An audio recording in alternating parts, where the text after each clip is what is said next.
Pamusoroi vakuru vedare muri yeZimbabwe ndauyawo panapa nema-updates manyama andinogara ndakabata panapa channel yenyu. Munozviziva kuti inini handina nguva yekutambisa. Kana uchinge watondoona ndatoya kudai so uchiziva kuti unodeedzera kuti pasi neZanu-PF, tanga nekulike this video right now kuitira kuti vabhoikane.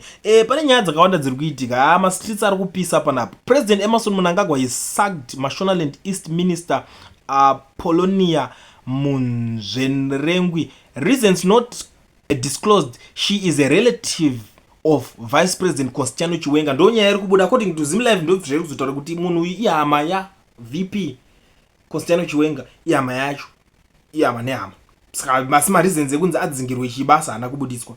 Ngonzi adzingwa ani makangonzwa zvingonzi angochinjaniswa mino mumwe akaiswa ipapo mukomana wechidiki or something, I don't know, but ndo zvakangoitika. Pakashata. I don't know kuti chii chiri kumbonyedza. ZveZimbabwe unotadza kutozvinzwisisa. Unotadza kutozvinzwisisa chaizvo kuti chii. Ende chimwe chinhu chinoitika chacho ndechekuti wareti chero vakabvisa munhu vachiti ari kufoira, varingotora vachingoisawo mumwe ari kungofoirawo futi vachingoenda vakadaro. Timu rinenge richingofoira rakadaro richingoenda. Ndo rinenge richingoiswa iroro. Pakaipa. ZveZimbabwe ungambozvikwanisira. Tiri ipapo pane mastatement 5 akataurwa naGeza just in case maononga makazvikanganwa ka inini zvangu akanditira bhoma statement iwayo. Zvaari kunyatsotaura kuti adeedzere kuti aende kunoita vasoda kuita demonstration yavo varida kuita ivo.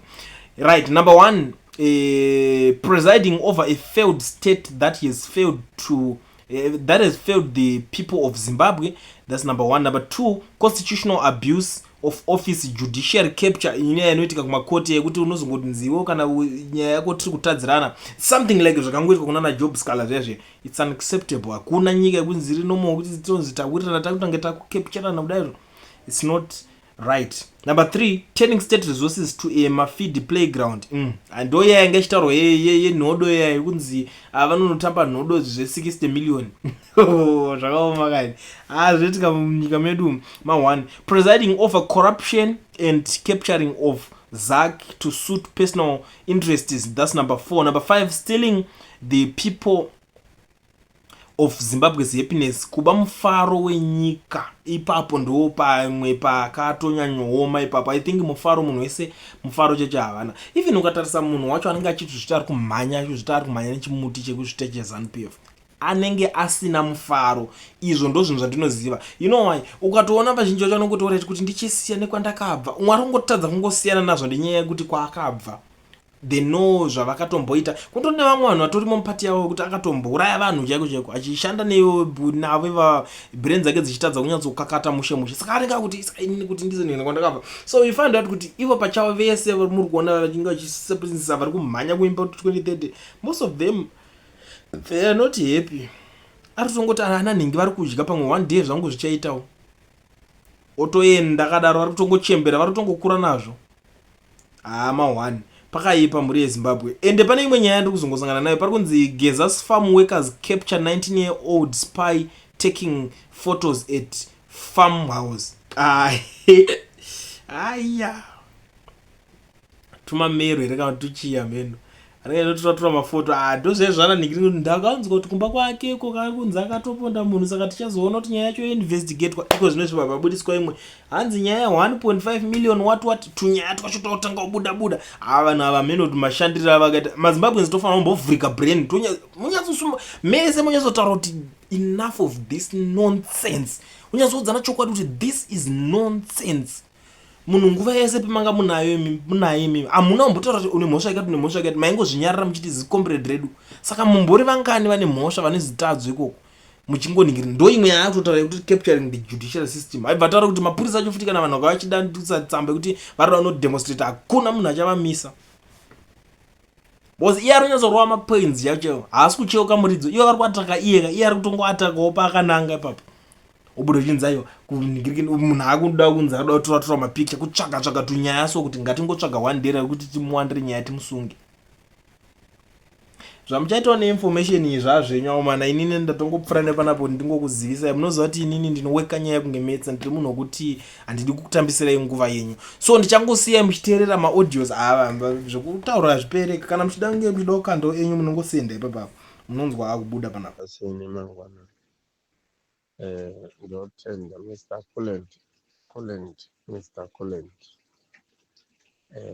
wataura chokwadi.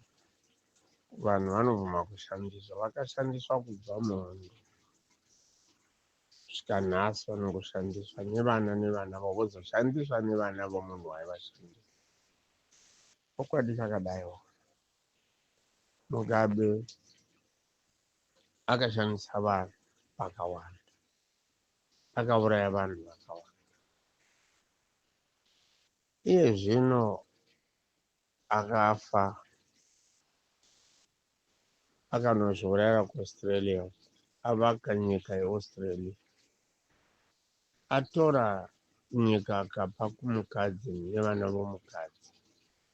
Uchandiregerera kukudza kuti vana vomukutaura kuti vana vomukadzi, nokuti mukataura iyapapo Mugabe akaita nyaya yaSally Mugabe, mukadzi wake wokugana, nomunin'ina wake Simon Mugabe. Ukairangarira vakanga varipo nguva iyo.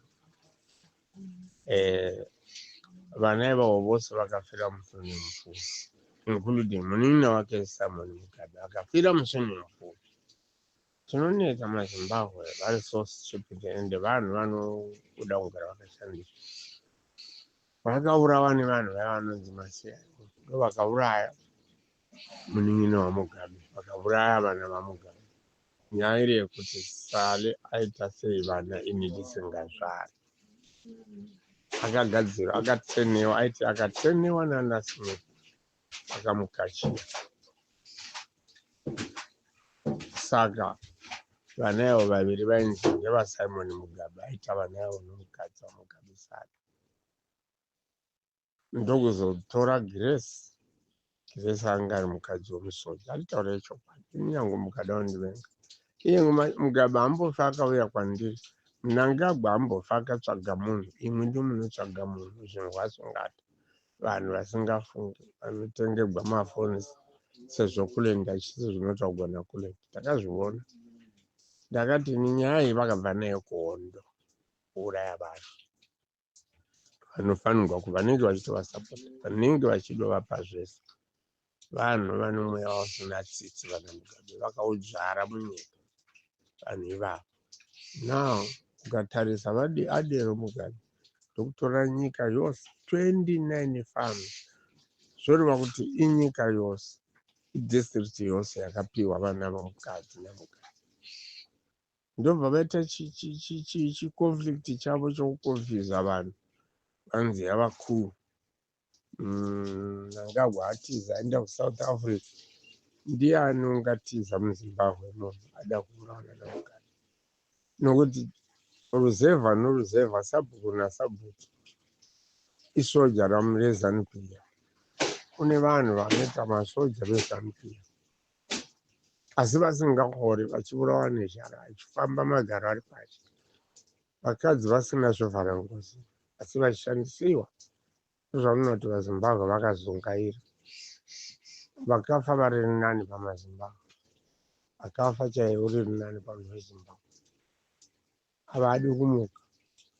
Right, iko zvino adero Mugabe, Mnangagwa arita the same thing. Nezvino akatora vana vake, umwe mukuru wamasoja, umwe mukuru wezvemari munyika.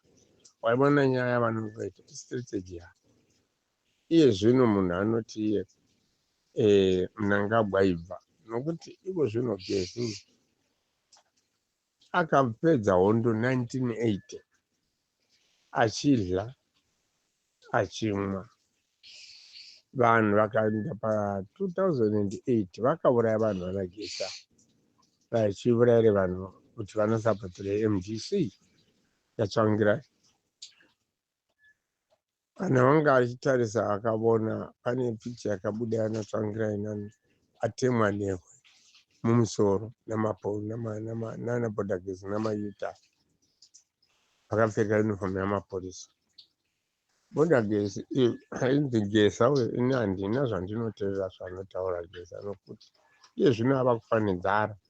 Ava vana vake vakutadza kuenda kuchikoro, mukadzi ava kutadza kumwa tii, ava kuda kudzokera kuvanhu vaakaurayira hama dzavo, vaakashungurudza kubva 2008 vakauraya vanhu ivavo.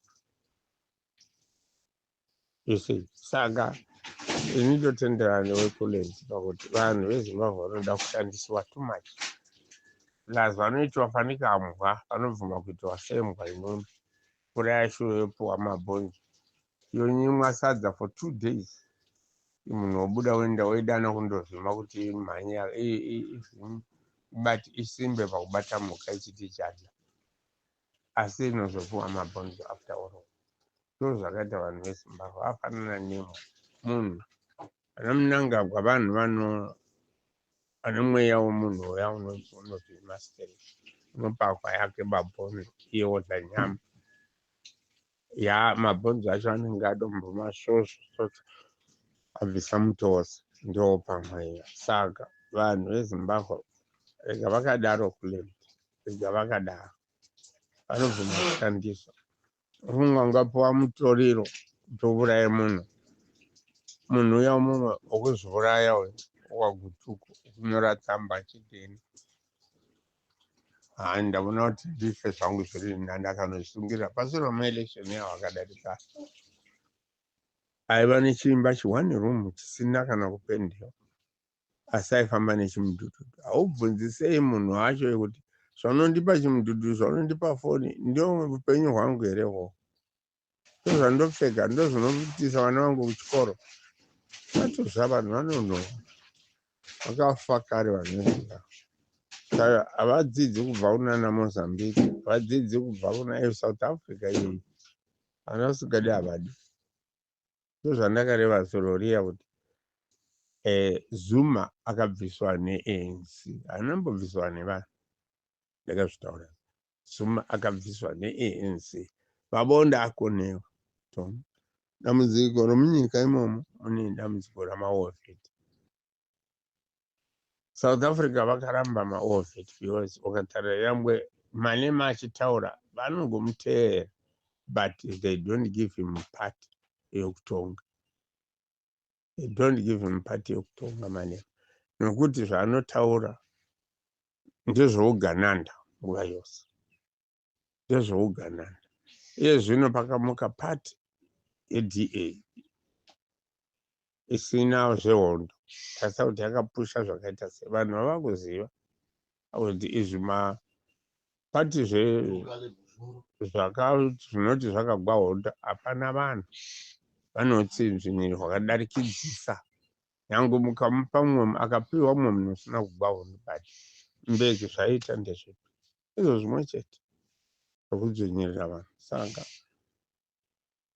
vana Geza ifai nechamaka chokuchera makazvitsvagira dai musina kuuraya vanhu 2008 dai muri pakanaka dai vanhu vachirarama mushe ndimo makauraya vanhu ndimo makavhara nyika 2008 nana Mnangagwa nana Usheho kunze vaya vakarova Mugabe vana Mnangagwa pama seuchiti nyika MDC yawina gai vafe vakadefa.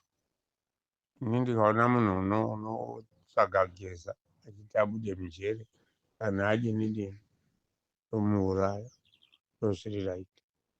Geza yezvino hani maonzi haana chaakaita uri raiti itactic yoitwa iyeyo kuti mugofunga kuti vateste brain dzenyu kuti dzinoshanda sei munofarira nezvavari kuronga.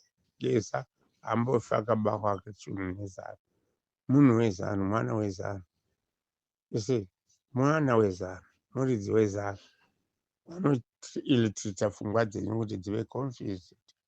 Vanhu veZimbabwe muna manongotambiwa navanhu ivava gai kana vachiurayana vaporana.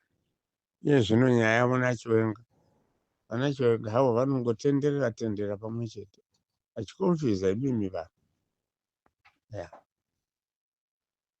chinzwisisai kana usingatenderani neni hatenderani handimumanikidzi asi chokwadi chinoti vanhu ivava vezano ndevezano hakuna munhu unomboita kwazvo. Ana Tsenengama ava kutaura rabishi nokuti akabvisiwa paaidya ndiye mumwe aiuraya vanhu akauraya vanhu Tsenengama vana mudiki vakauraya vanhu ava kudei munotendera kuteverera mwana makazvara achiita zvina maturo achikudanira kokadai mweya akasvimwa yesu namushenyu. Mungu amerihwa akaita sei?